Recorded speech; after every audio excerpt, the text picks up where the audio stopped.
যে বাথরুমগুলিতে 3 থেকে 4 রকম টাইলস ফিটিংস করা হয় সেই টাইলসগুলি কেনার আগে কিভাবে আপনি হিসাব করবেন। সর্বপ্রথমে আপনার বাথরুমটা মাপতে হবে। তো আমাদের এখানে 4 ফুট বাই 7 ফুটের একটি বাথরুম আছে।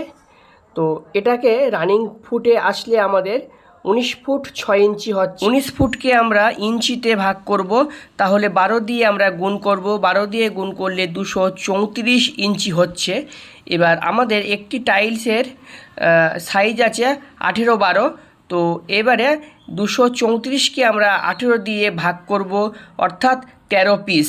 এক লাইন ঘোরাতে আমাদের 13 পিস টাইলসের প্রয়োজন হবে। প্রত্যেকটি টাইলস আমাদের 2টি করে লাইন হবে, তাহলে একটি লাইনে 13 পিস হলে 2টি লাইনে আমাদের 26 পিস হবে। 4 বক্স টাইলস নিলে 4 6 24 পিস হবে।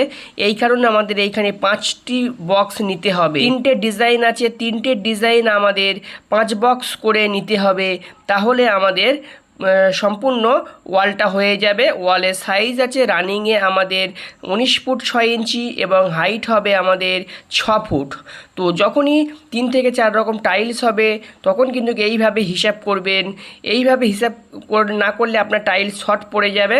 তো এইরকম 3-4 রকম টাইলস হলে আপনার টাইলসের ওয়েস্টেজটা একটু বেশি হবে। ভিডিওটি ফেসবুক থেকে দেখলে ফলো করুন, ইউটিউব থেকে দেখলে চ্যানেলটি সাবস্ক্রাইব করে রাখুন।